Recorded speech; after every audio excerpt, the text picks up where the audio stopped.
இப்போது புதிய அறிமுகம் ஆச்சி ஹோட்டல் சாம்பார் 50 கிராம் ரூபாய் 20 மட்டுமே. ரெட் ஜெயின் மூவிஸ் தயாரிப்பில் ஜெயம் ரவி நடிக்கும் காதலிக்க நேரமில்லை வரும் ஜனவரி 14 முதல் திரையரங்குகளில். தமிழரின் பாரம்பரிய திருவிழாவை கொண்டாடுவோம் புத்தாடை பொங்கலோடு. The Chennai silks. Let the celebrations begin.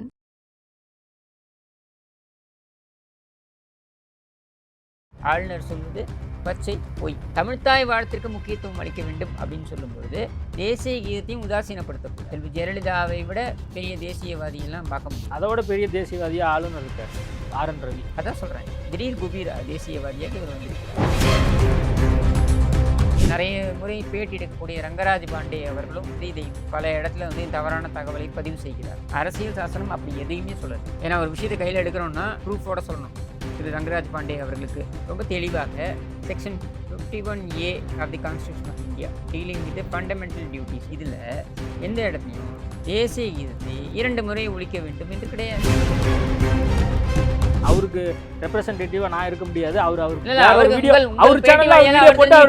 தெரிஞ்சுக்கிட்டோம் தவறான தகவலை பதிவு பண்றாரு. நிறைய பார்வையாளருக்கு தவறான தகவலை பதிவு பண்றாரு. சரியா? நான் திமுக விட்டு விடுவதற்காகவோ விட்டு கொடுப்பதற்காகவோ நான் வரல.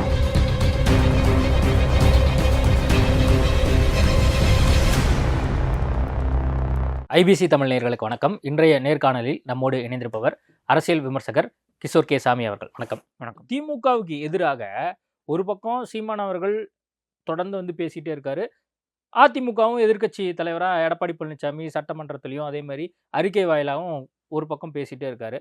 ஆளுநருக்கும் திமுகவுக்குமான அந்த போக்குங்கிறது தொடர்ந்து ஒரு உரசல் போக்காகவே இருந்துட்டு இருக்கு. இப்போ அண்மையில் அந்த சட்டப்பேரவையில் நடந்த விஷயத்தையும் நம்ம பார்த்தோம். தேசிய கீதத்தை பாட விடாமல் தடுத்துட்டாங்க அப்படின்னு சொல்லி ஆளுநர் அவர்கள் சொன்னார்.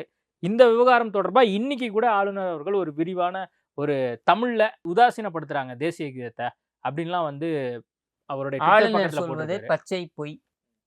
சரியா? ஆளுநர் சொல்வது பச்சை பொய். எங்க என்ன சொல்கிறேன், சட்டமன்றத்தில் 1991 ஜூலை மாதத்திலிருந்து ஒரு வழக்கம் கொண்டு வரப்பட்டது. இந்த வழக்கம் என்ன?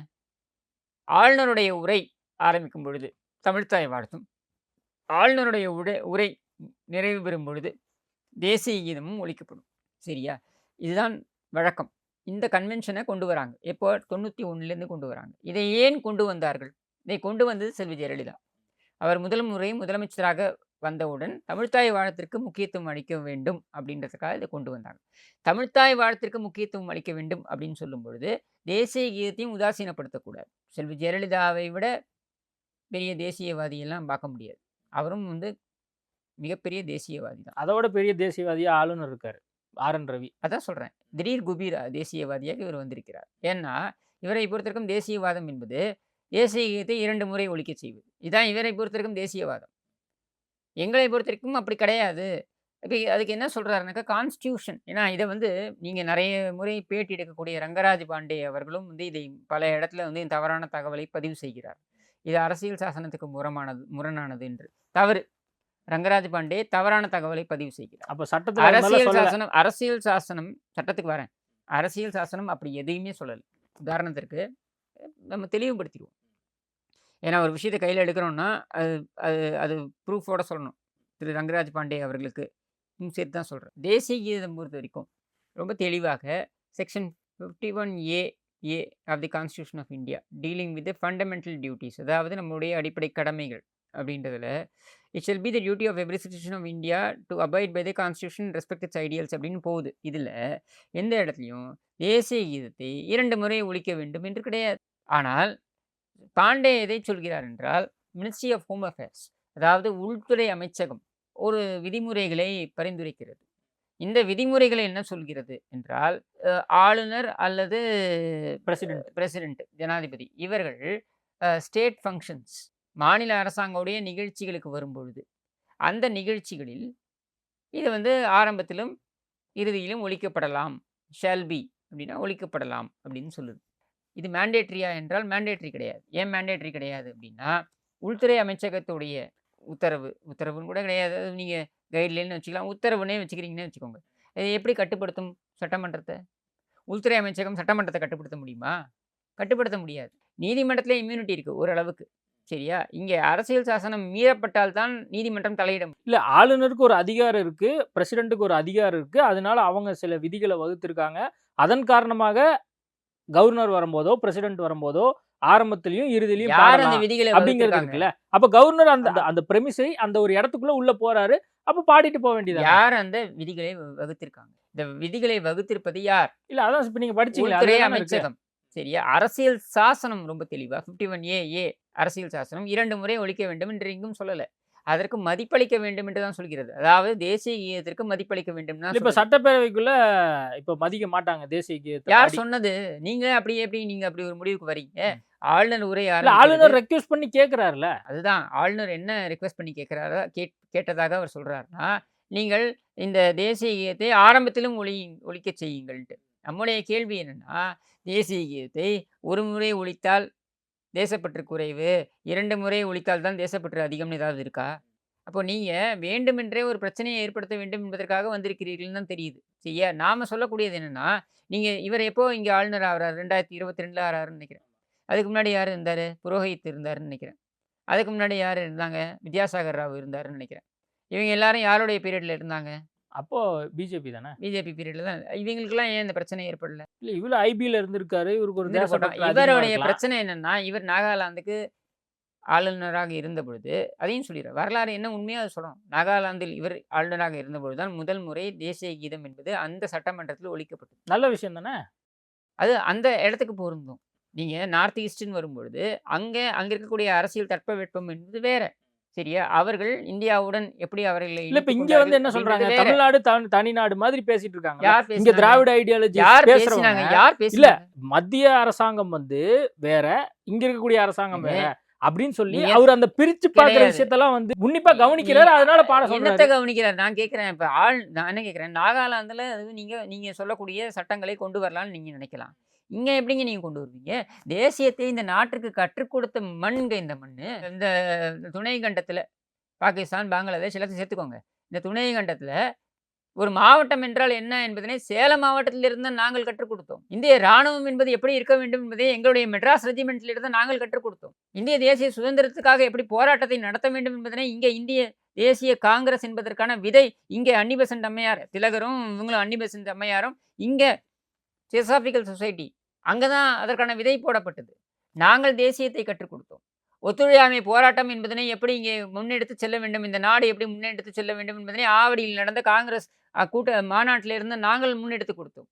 எங்களுக்கு நீங்க கற்றுக் கொடுக்குறீங்களா? காமராஜர் வாழ்ந்த காலத்திலேயே, காமராஜர் இருந்த பொழுதே, ஒருங்கிணைந்த மெட்ராஸ் மாகாணமாக இருந்த பொழுதே தமிழ்நாடு காங்கிரஸ் கமிட்டி என்று தான் அழைக்கப்பட்டது. இன்னைக்கு ஆந்திரா என்ற மாநிலம் உருவாவதற்கு முன்னரே தமிழ்நாடு காங்கிரஸ் கமிட்டி என்று தனியாக இருந்தது. தெரியுமா? அப்ப தமிழ்நாடு என்று அழைத்தது யார்? எல்லோரும் தவறாக புரிந்து கொண்டிருக்கிறார்கள். தமிழ்நாடு என்பது 67ல அண்ணாதுரை அவர்கள் முதலமைச்சராக வந்ததுக்கு அப்புறம் தான் அழைக்கப்பட்டது. அதுக்கு முன்னாடி தமிழ்நாடு காங்கிரஸ் கமிட்டி இருந்திருக்கு. அப்ப நீங்கள் எங்களுக்கு சொல்லிக் கொடுக்குறீங்களா? இல்ல காமராஜர் பிரிவினைவாதத்தை பேசினார்னு சொல்ல போறீங்களா? தமிழ்நாடு காங்கிரஸ் கமிட்டின்னு வைத்திருந்தாருன்ட்டு. ராஜாஜி அதுக்கு தலைவராக இருந்திருக்கிறார். அப்ப என்ன நீங்க கற்றுக் கொடுக்குறீங்க? புதுசா வந்து நீங்க திடீர்னு வந்து எங்களுக்கு தேசிய, அதாவது உங்களுடைய இந்த தேசிய பாடங்களை எல்லாம் கொண்டு போய் நாகாலாந்தில் எடுங்க. என்ன இந்த வடகிழக்கு மாநிலங்கள் எடுங்க. இங்கெல்லாம் நீங்க எடுக்க வேண்டிய அவசியம் இருக்கலாம்.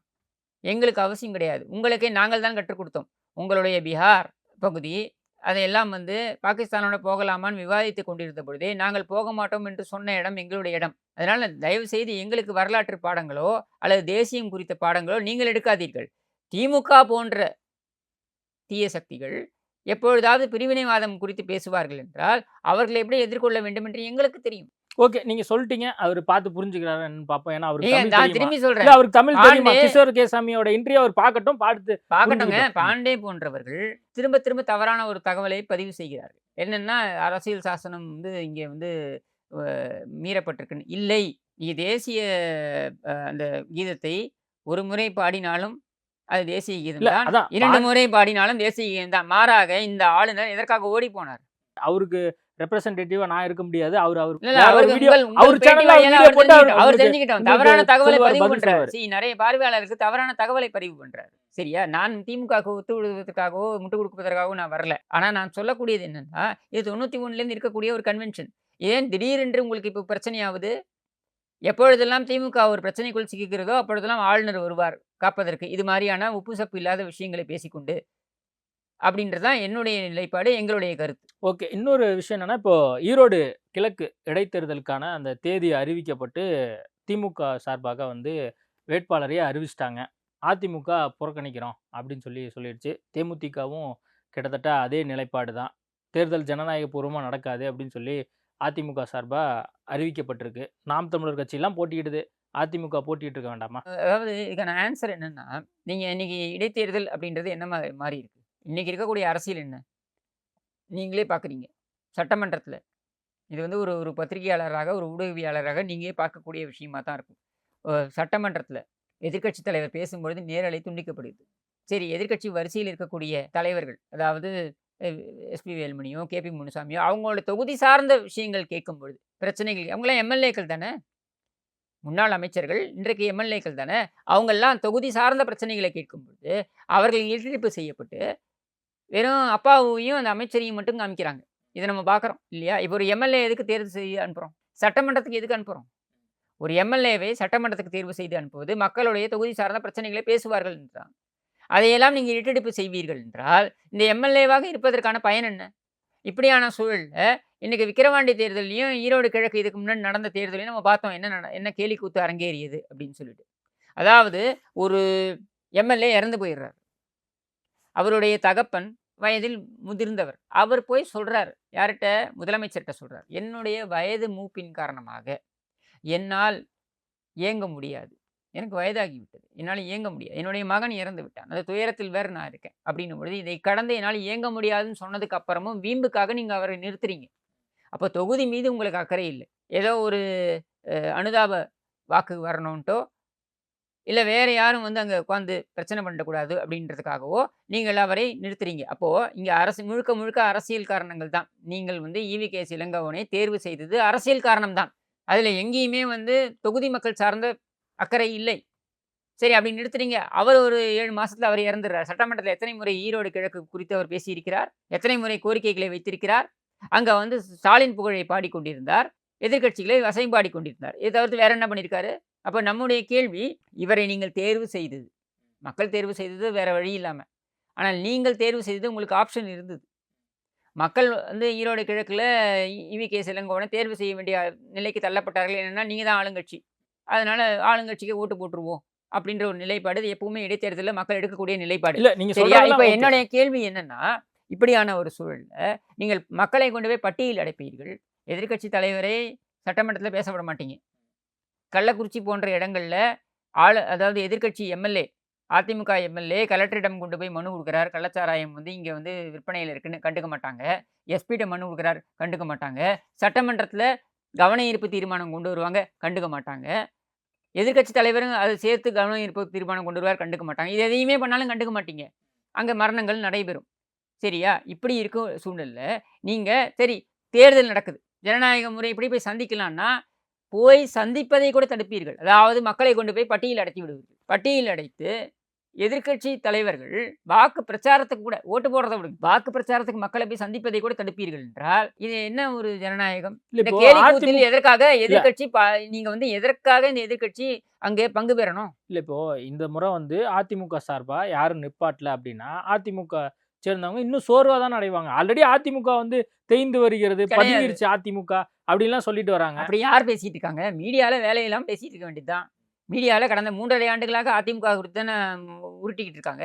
ஒற்றை தலைமையா, இரட்டை தலைமையா, ஓபிஎஸ் அதை கிழித்து விடுவாரா, இதை கிழித்து விடுவாரா, ஒரு 4 நிலைய வித்வான் வச்சிருக்காங்க. இந்த பெங்களூரு புகழேந்தி, இந்த கோலப்பன்னு ஒருத்தர், அப்புறம் அந்த கேசி பழனிசாமின்னு ஒருத்தர், இது மாதிரி ஒரு 4, 5 நிலைய வித்வான்கள். நிலைய வித்வான்களை வைத்துக்கொண்டு இவர்கள் அதையே தான் உருட்டி கொண்டிருக்கிறார்கள். நாம சொல்லக்கூடியது என்ன? அதிமுக என்றைக்கோ ஒற்றை தலைமையை நோக்கி சென்று விட்டது. ஓபிஎஸ்ஸை வெளியில் அனுப்பியாச்சு. அதோட அந்த கதை முடிஞ்சிருச்சு. சரியா?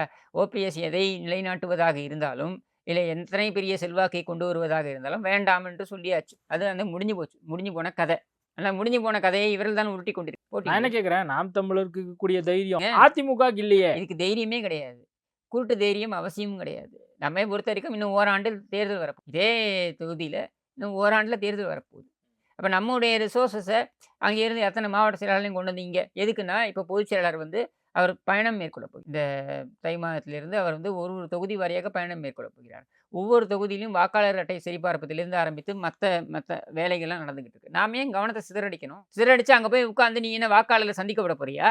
நான் பிரச்சாரத்துக்கு போறேன், நீ வாக்காளர்களை சந்திக்க விட போறியா? வாக்காளர்களே கொண்டு போய் பட்டியல அடைச்சு வைக்க போற? இந்த கேலி கூத்துக்கு நானே துணை போக வேண்டும். இது தேர்தல் ஆணையத்தை பார்த்து காரி துப்புவதுதான். இது திமுக பயப்படுறதில்லை, தேர்தல் ஆணையத்தை பார்த்து காரி துப்புவது. ஏன்னா நீங்க ஒரு இடைத்தேர்தல் வரும்போது ஆளுங்கட்சியுடைய கை ஓங்கி இருக்கும், ஆளுங்கட்சி தங்களுடைய அதிகாரத்தை துஷ்பிரயோகம் செய்வார்கள் என்பதெல்லாம் ஒரு பக்கம். எதிர்கட்சி தலைவர் போய் பிரச்சாரம் பண்ணா மக்களை சந்திக்க கூட அளவு பண்ணாம நீ மக்களை கடத்திட்டு போய் பட்டியல சொல்றது எல்லாமே அரசியல் ரீதியான குற்றச்சாட்டு. நான் என்ன கேட்கிறேன், யதார்த்தமான குற்றச்சாட்டு இல்ல, ஈரோடு கிழக்குல அங்க வேட்பாளர் நிக்க வைக்கிறதுக்கு ஆள் இல்லையா, அல்லது அங்க நிக்கக்கூடிய அதிமுக ஆட்கள் வந்து நம்ம நிக்க வேணாங்கிற ஒரு மனம் இல்லையா? நாங்க பிரச்சாரம் போய் பண்ணா அங்க வந்து வாக்காளர்களே இல்லை, இவங்க கடத்திட்டு போய் பட்டியல வச்சிருக்காங்க. என்ன பண்ண சொல்றீங்க? வாக்காளர்களை மிரட்டி கடத்திட்டு போய் நீங்க பட்டியல வைப்பீங்கன்னாக்க எதுக்காக நாங்க பங்கேற்கலாம்? அது கடந்த முறை அப்புறம் தேர்தல் ஆணையத்தை கம்ப்ளைண்ட்லாம் வந்து உங்க சார்பா கொடுக்கப்பட்டது. ஆமா, அது என்ன தீர்வு எடுத்தீங்க? என்ன நடவடிக்கை எடுத்தீங்க? ஒன்றும் கிடையாது. அப்போ திரும்பவும் இதான் நடக்க போகுது. நம்முடைய கேள்வி இதே 2010 பெண்ணாகரத்தில் வந்து அதிமுகவும் போட்டிக்கிட்டது, பாமகவும் போட்டிக்கிட்டது. அதிமுக வந்து டெபாசிட் இழந்தது.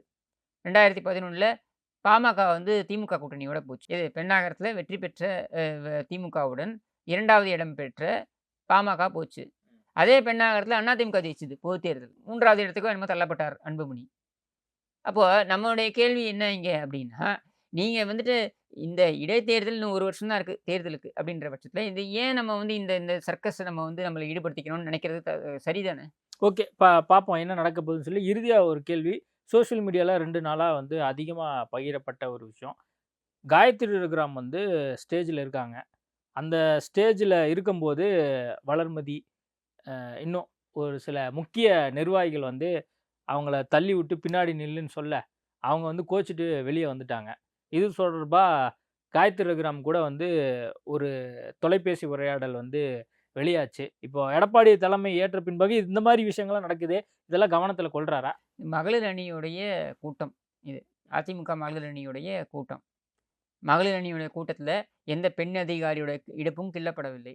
என்ன, அது திமுக மகளிர் அணி கூட்டத்தில் தான் நடக்கும். சரியா? இங்கே ஸ்டேஜில் யார் யார் இருக்கிறது அப்படின்றதுல வந்து பார்த்தீங்கன்னாக்கா எப்பவுமே அங்கே கூட்ட நெரிசல் அதிகம் இருக்கும்.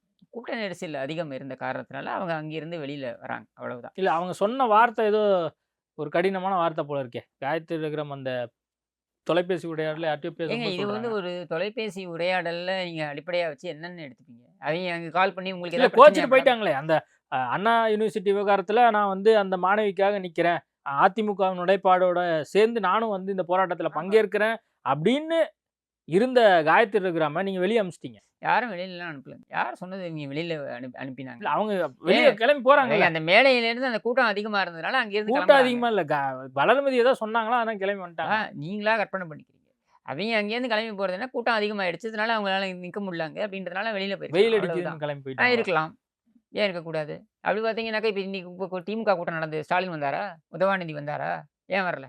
ஆளுநருக்கு எதிராக இவங்கெல்லாம் பேச மாட்டாங்களா? தொடர் நடுங்குதா? கேள்வி வருது இல்லை? அதனால் இதெல்லாம் ஒரு விஷயமா? சரி, அப்படி பார்த்தீங்கன்னாக்கா இப்போ சமீபத்தில் நீங்கள் இதையெல்லாம் பேச்சு பொருள் ஆக்குறீங்கல்ல, நான் கேட்குறேன், இந்த ஏன் பேச மாட்டேங்கிறீங்க? சமீபத்தில் சைதாப்பேட்டை தொகுதிக்கு உட்பட்ட ஒரு நலத்திட்ட உதவி கூட்டம், பொங்கல் தொகுப்பு வழங்குற அந்த நிகழ்ச்சி, மாசுவை கூப்பிடலையே முதலமைச்சர், இதை ஏன் பேசு பொருள் ஆக்கலையே? கேட்டிங்களா நீங்கள்? 2 பேருக்கு சண்டையா? கேளுங்க. சரி, அடுத்த நாளைக்கு ஏன் கூப்பிடல? ஏங்க, சைதாப்பேட்டை தொகுதிக்கு உட்பட்டு முதலமைச்சர் வராரு, பொங்கல் தொகுப்பு வழங்குறாரு.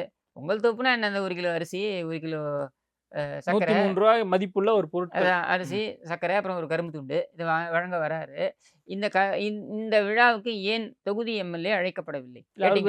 பிளான் ஏதாவது இருக்கும், திட்டமா இருக்கும். காயத்ரி ரகுராமுக்கு எந்த பிளானும் இருக்காது, இவருக்கு பிளான் இருக்குமாமா? திமுக காரங்களை கூட கேளுங்க. சரி, ஓகே, நிறைய விஷயங்கள் குறித்து பேசியிருக்கோம். நேர்காணல் கொடுத்ததுக்கு மிக்க நன்றி. இப்போது புதிய அறிமுகம் ஆச்சி ஹோட்டல் சாம்பார் 50 கிராம் ரூபாய் 20 மட்டுமே. ரெட் ஜெயின் மூவிஸ் தயாரிப்பில் ஜெயம் ரவி நடிக்கும் காதலிக்க நேரமில்லை வரும் ஜனவரி 14 முதல் திரையரங்குகளில். தமிழரின் பாரம்பரிய திருவிழாவை கொண்டாடுவோம் புத்தாடை பொங்கலோடு. The Chennai silks, let the celebrations begin.